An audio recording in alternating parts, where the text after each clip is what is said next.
Hey guys, in this video we're gonna talk about how to analyze the chart and come up to a conclusion that what is the higher probability of one thing happening from another.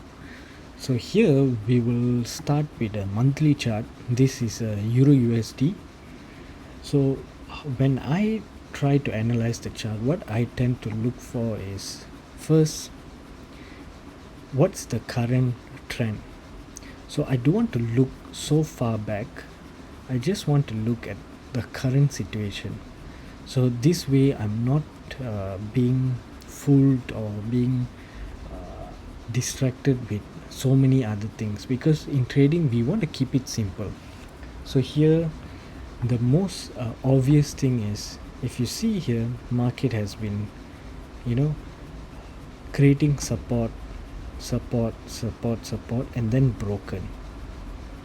So here we can see a support once broken becomes resistance, and then what happens is market created from here, this was the high, it created a lower high and then created a very significant lower low and now a lower high.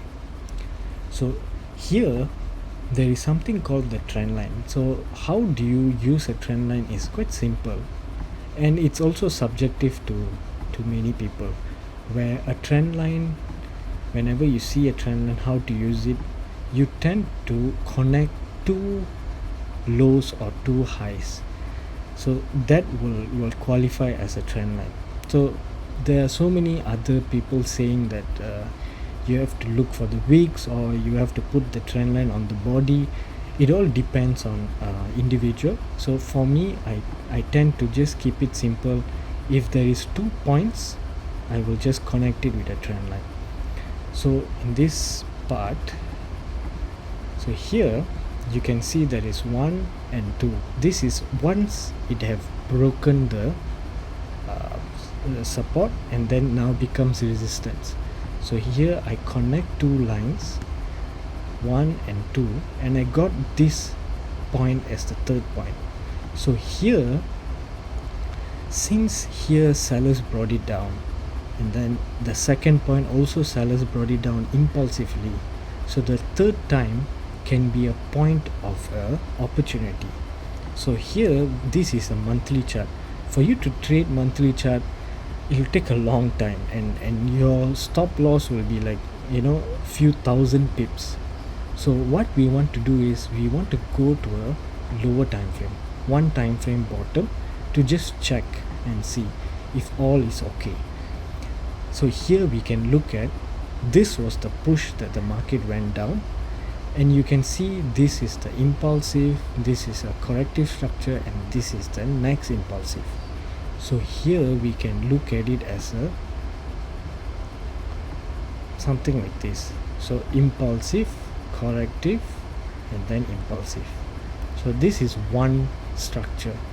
So here now at this point, if we take a look, there is a lot of wicks indicating that there's a lot of rejection happening at this point, as what we know as the trend line. This was the first point, this was the second point, and there was a double top here. Market broke, retested, and then started to drop.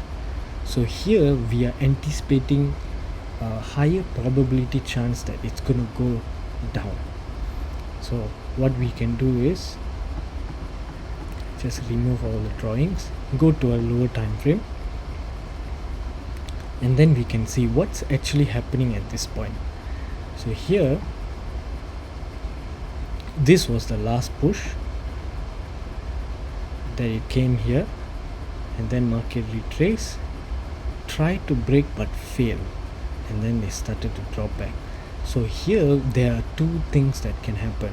One is market pick back, buyers bring back and break this high and continue up impulsively. That's what we want to see.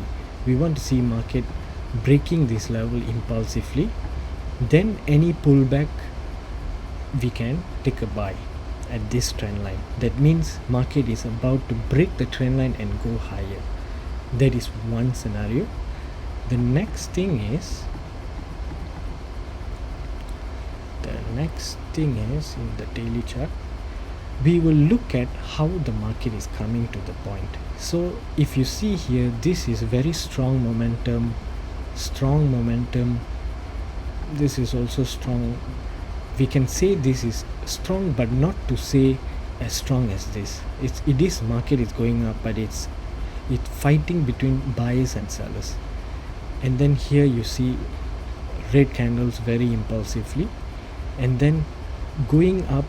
It's not to say the momentum is very strong. So here slowly the momentum is dying off, and we can see something like this, which if we adjust it properly, we can see market try to break, fail, broken. As at this point of time, this was the resistance, and once it broke, it created some kind of support here, pushed it up, came down to the support, and then pushed it up back. So here we can see a small structure of support and resistance.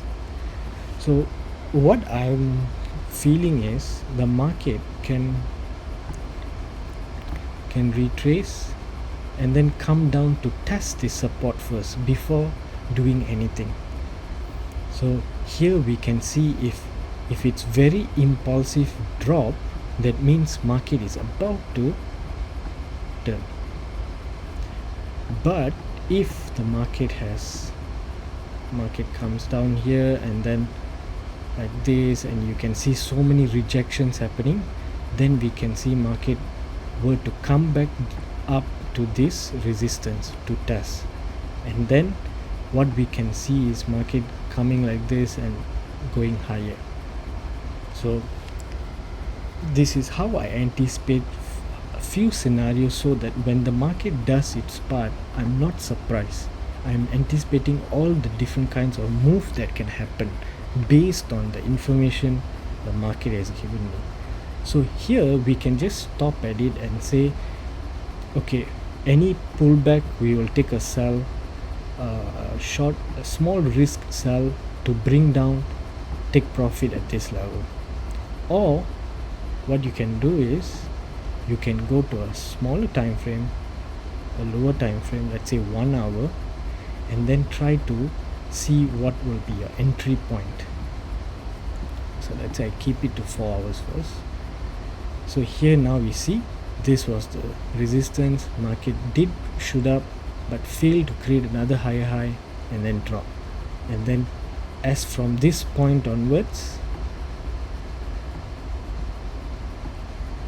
this was the last high, lower low, lower high, and lower low. So now we are anticipating for the market to create another lower high before coming down to this point. So here, this is where we can add our Fibonacci tool to check for the golden ratio, and you can see where this support was. I'll change the color for this, keep it to red. See where the break was from this point, and you see where the golden ratio is. I mean the golden zone. So this is the area where the 50% to the 61% Fibonacci retracement area is. So there will be a group of people who are waiting at this point to buy. We will never know. They'll be a bit higher, but we are not looking at exact price. We are not a specific sniper entry trader. We are looking at the zone where there are potential high probability of traders waiting to push it down lower. To that, it can also be market from this point just drop. That's also a possible scenario. But if you are selling at this point, isn't it better to wait for the market to come above higher and start to show some kind of weak momentum before taking a trade that will give you a better risk reward? Let's say you take a trade here, your stop loss, where is stop loss is going to be? If you keep it here, market just goes up a bit and then drop, your stop loss has been taken. So we don't want this. We might as well wait for the market to establish some kind of area and some kind of weakness, so that when the market gives us opportunity, we can take the trade, use a smaller stop loss, and get a better risk reward. So when you're looking at this kind of thing, you don't keep your take profit at, oh, I'm gonna wait until the market hits bottom. What tends to happen is we never know what the market can do. Market can retrace, come to this level, do this, and then immediately starts to go up. This is also possible. So we don't want to take the risk and putting our take profit too long, too far away, that we missed out on what we actually wanted. So the first level where the market higher probability to come is this level, where we have seen market did, this was a resistance, it became a support, market pushed higher, and then market dropped to the support and then pushed higher to the same resistance. So here most likely market is going to bounce from here, either to go higher or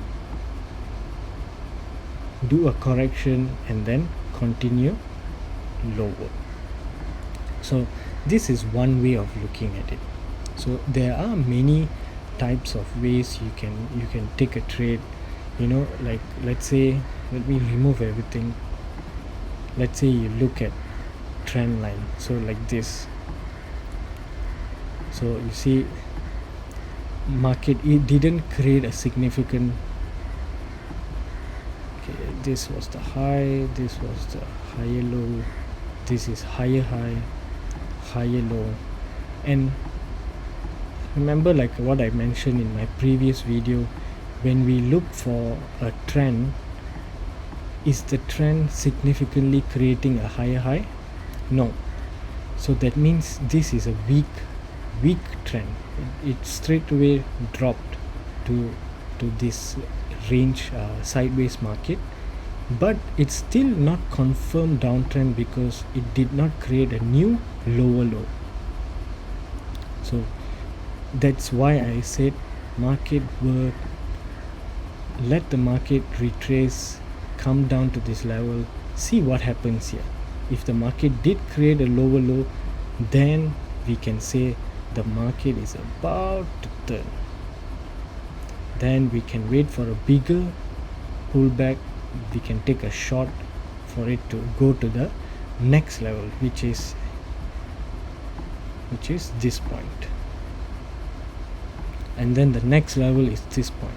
So we are looking at the point where this was the push, this was the push, this area is the whole push, something like this. Okay, so this is how I do it. It may be different from other people. I'm not saying to follow exactly how I do it. I'm showing you the ways of analyzing, putting different confluence strategy into one, so that you're not just basing your trading on one idea or one method. You're using multiple confluence, multiple point of view, multiple perspective of how other people might look at the market. Because some people might just trade off just by trend line, some people just trade based on support and resistance, some traders just use Fibonacci to trade, but you're looking at all the different point of view. So some people might look at chart patterns like, okay, this is a double top, but it's not a very good double top, so wait for it to break, things like that. So it's not just one way of trading. There are many subjectively, it's subjective thing, topic, where you might take a trade, another person might take a trade, both might win, but they are looking at the chart differently. So this video is not asking you to think in this way, but just look at it and try to pick one or two things to learn from this video, and then try to implement it in a paper trading account or demo account before you're going into live account. So do 10 or 20 times the same thing. Wait for the market to show and perform before thinking to use your own money and trade. So I hope this video is shown you different things. You have learned one or two things. You don't have to know exactly everything. Just pick one or two things, learn, rewatch the video, see what part you can implement in your own trading journey. So thank you so much for watching.